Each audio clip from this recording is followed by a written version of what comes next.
saatnya kami mau membaca dan merenungkan firman-Mu. Tuhan, bicaralah secara pribadi kepada masing-masing kami. Pakailah hamba untuk menjadi alat saudara berkat firman dan berikan sikap hati yang benar bagi kami sekalian. Belajar firman Tuhan untuk melakukannya supaya kami hidup dalam berkat-berkat firman-Mu. Di dalam nama Tuhan Yesus kami berdoa. Amin. Silakan duduk.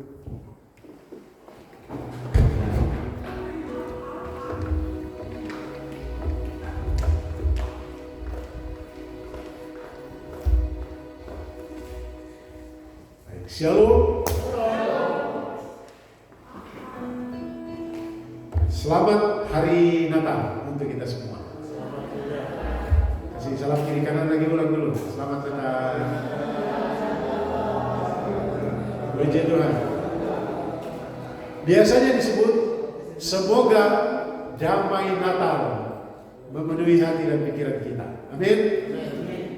Semoga sukacita Natal menjadi bagian kehidupan kita. Amin. Bapak Ibu Saudara, tapi tahukah Bapak Ibu Saudara bahwa memang ada sukacita Natal ya? Dalam Lukas pasal 2 ayat 20, gembala-gembala pada waktu Yesus lahir, mereka pergi ke kandang menjumpai bayi Yesus dan mereka melihat bukti dari kebenaran firman Tuhan. Mereka melihat semuanya dan kembalilah gembala-gembala itu dengan sukacita. Dalam Lukas pasal 2 ayat 20 dikatakan gembala-gembala kembali dengan sukacita. Kemudian kalau kita lihat Matius pasal 2 ayat 10, coba kita lihat Matius 2 ayat 10, ada sekelompok orang mengadakan perjalanan ribuan kilometer, jauh sekali. Dan menurut para penafsir, kemungkinan mereka jalan 6 bulan sampai 1 tahun. Jauh itu ya. Kita kalau jalan kaki pergi ke Minyambo, dulu 2-3 hari kapan. Tapi ini mereka jalan ya sekitar 6 bulan sampai 1 tahun, yaitu orang-orang Majus. Tapi kita lihat ayat 10, pasal 2 ayat 10. Sama-sama kita baca pasal 2 ayat 10. 1, 2, 3. Ketika mereka melihat bintang itu, sangat bersukacitalah mereka. Jadi mereka dari Yerusalem, mereka tanya-tanya dari tempat mereka lihat bintang dan ikuti. Dan mereka, oh di Yerusalem. Di Yerusalem karena ibu kota kerajaan Yehuda atau Israel pada waktu itu adalah Yerusalem. Mereka tentu bertanya-tanya dan akhirnya mereka dibawa atau bertanya ke Raja Herodes. Dan Herodes juga heran. Dan kalau kita membuka Alkitab, kita akan baca itu dalam ayat 1 sampai ayat yang ke-20. Saudara, ada sukacita. Ada sukacita di dalam mereka menyambut Natal. Kejadian di sekitar Natal pertama tidak semua, tapi kejadian di sekitar Natal tidak semuanya penuh sukacita dan kedamaian. Nah, ini dia. Di Bethlehem pada waktu itu ada tragedi pembantaian. Anak-anak kecil, bayi-bayi di bawah atau anak-anak di bawah umur 2 tahun dibantai, dibunuh. Ada pertumpahan darah yang luar biasa dilakukan oleh Herodes. Oleh karena itu, judul khotbah saya pada saat ini bukan Natal membawa damai dan sukacita, tapi judul khotbah saya pada saat ini Natal kelabu. Natal kelabu. Natal penuh duka. Saudara-saudara yang saya kasih dalam Tuhan Yesus Kristus, Natal tidak membawa sukacita untuk semua orang. Natal tidak selalu membawa damai untuk semua orang. Bagi sebagian orang, Natal menjadi penuh amarah dan mengakibatkan duka bagi orang lain. Nah, ini saya bercerita yang hari-hari punya nanti. Saudara-saudara yang saya kasih Tuhan Yesus Kristus, mengapa ada Natal tidak membawa sukacita untuk orang-orang tertentu, tidak membawa damai bagi orang-orang tertentu, bahkan menjadi penuh amarah dan mengakibatkan duka dan luka bagi orang-orang tertentu. Dalam pembacaan kita akan baca bersama-sama dalam Matius pasal 2 ayat 1 sampai 20, kita baca panjang sekali ini. Namun kita akan merenungkan cuma ayat 16 sampai ayat 20. Kita baca sama-sama Matius pasal 2 ayat 1 sampai ayat 20. Dalam hitungan yang ketiga kita akan baca sama-sama. 1, 2, 3. Sesudah Yesus dilahirkan di Bethlehem di tanah Yudea pada zaman Raja Herodes, datanglah orang-orang Majus dari timur ke Yerusalem dan bertanya-tanya, di manakah dia raja orang Yahudi yang baru dilahirkan itu? Kami telah melihat bintangnya di timur dan kami datang untuk menyembah dia. Ketika Herodes mendengar hal itu, terkejutlah ia beserta seluruh Yerusalem. Maka dikumpulkannya semua imam kepala dan ahli-ahli Taurat bangsa Yahudi, lalu dimintanya keterangan dari mereka di mana Mesias akan dilahirkan. Mereka berkata kepadanya, di Bethlehem di tanah Yudea, karena demikianlah ada tertulis dalam kitab Nabi. Dan engkau Bethlehem tanah Yehuda, engkau sekali-kali bukanlah yang terkecil di antara mereka yang memerintah Yehuda, karena daripada pula akan bangkit seorang pemimpin yang akan mengembalakan umatku Israel. Lalu dengan diam-diam Herodes memanggil orang-orang Majus itu dan dengan teliti bertanya kepada mereka bila mana bintang itu nampak. Kemudian ia menyuruh mereka ke Bethlehem, katanya, pergi dan selidikilah dengan seksama hal-hal mengenai anak itu, dan segera sesudah kamu menemukan dia, kabarkanlah kepadaku supaya aku pun datang menyembah dia. Setelah mendengar kata-kata raja itu, berangkatlah mereka, dan lihatlah bintang yang mereka lihat di timur itu mendahului mereka hingga tiba dan berhenti di atas tempat di mana anak itu berada. Ketika mereka melihat bintang itu, sangat bersukacitalah mereka. Maka masuklah mereka ke dalam bait itu dan melihat anak itu bersama Maria, ibunya, lalu sujud menyembah dia. Mereka pun membuka tempat harta bendanya dan mempersembahkan persembahan kepadanya, yaitu emas, kemenyan, dan uang. Dan karena diperingatkan dalam mimpi supaya jangan kembali kepada Herodes, maka pulanglah mereka ke negerinya melalui jalan lain.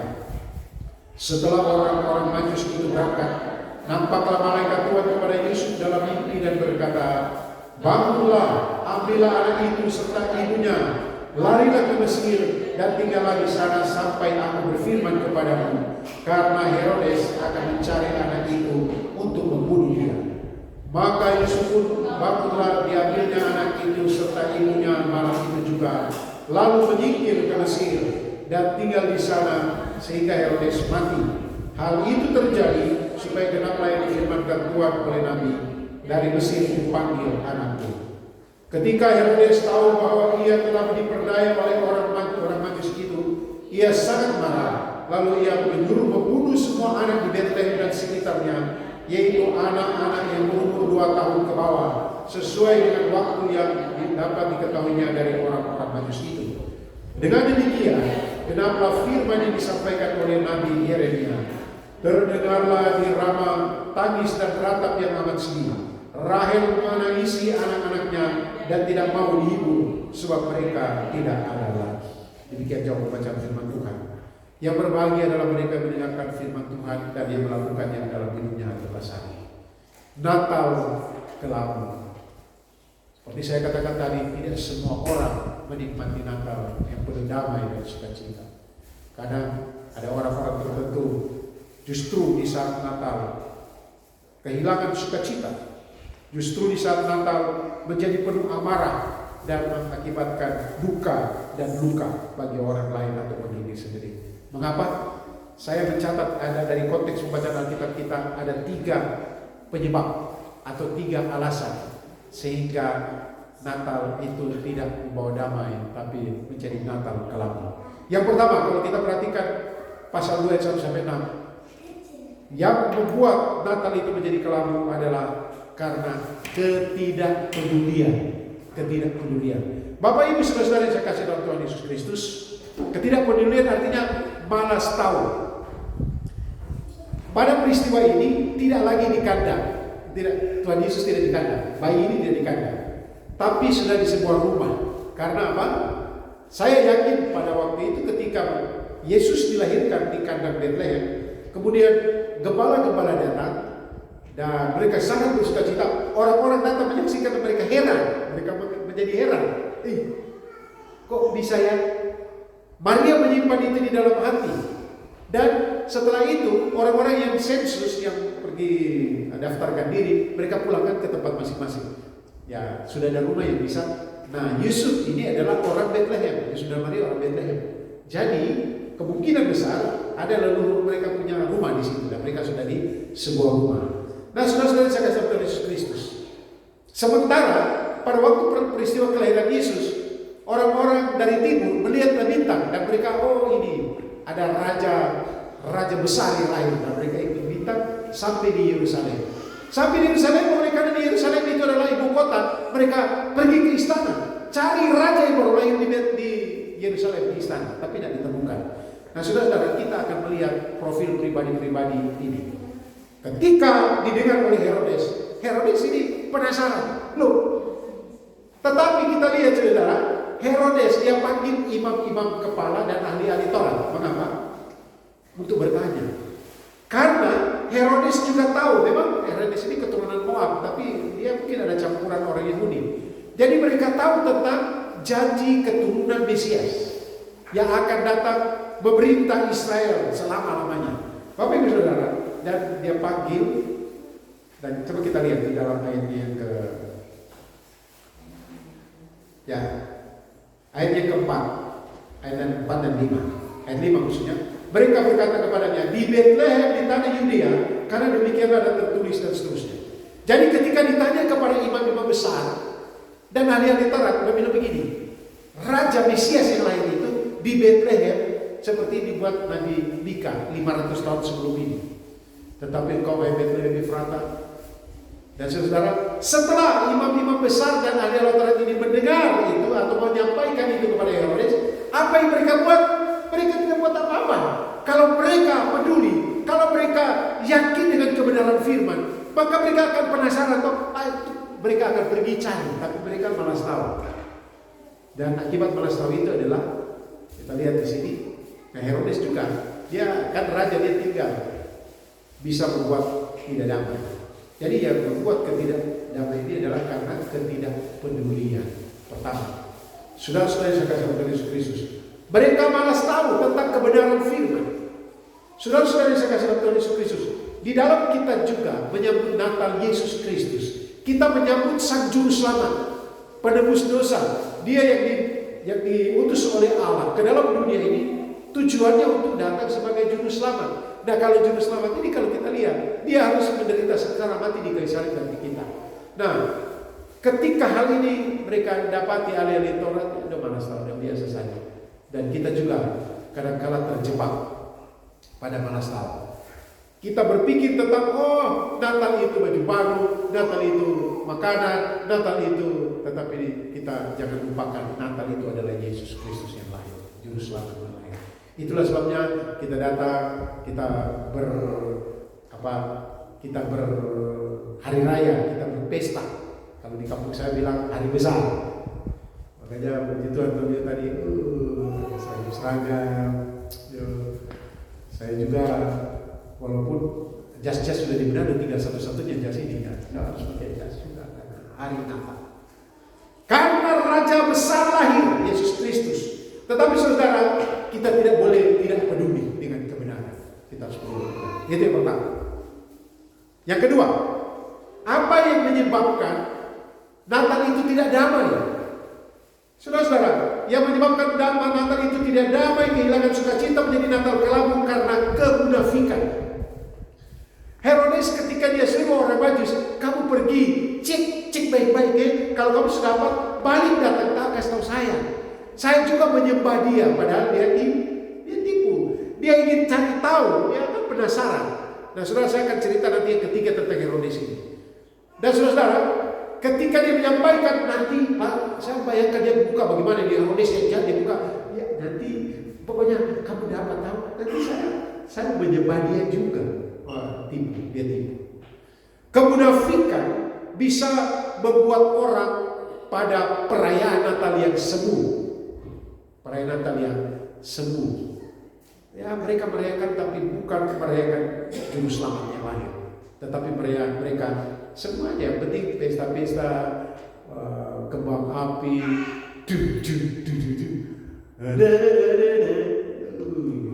Yesusnya di mana? Nah, kemunafikan daripada Raja Herodes ini berdampak parah sekali. Nah, saudara-saudara saya kasih dalam Tuhan Yesus Kristus. Karena itu sebagai orang Kristen, mari kita tulus Ketika kita menyambut Natal, kita tulis membuang segala kemunafikan, membuang segala ketidakpedulian. Karena ada hal yang ketiga, ayat 16 sampai 18. Ini tragedi, saudara. Coba kita lihat ayat 16 sampai 18 secara khusus. Ayat yang ke-16. Ketika Herodes tahu bahwa ia telah diperdaya oleh orang Majus itu, ia sangat marah. Hal yang ketiga yang membuat Natal kelabu, Natal tidak ada damai, Natal kehilangan sukacita karena kemarahan. Saudara, kemarahan yang disebabkan oleh apa? Yang disebabkan oleh haus kekuasaan. Herodes haus kekuasaan, dan saya cerita tentang Herodes. Diperkirakan para penafsir mengatakan Herodes itu usianya 70 tahun.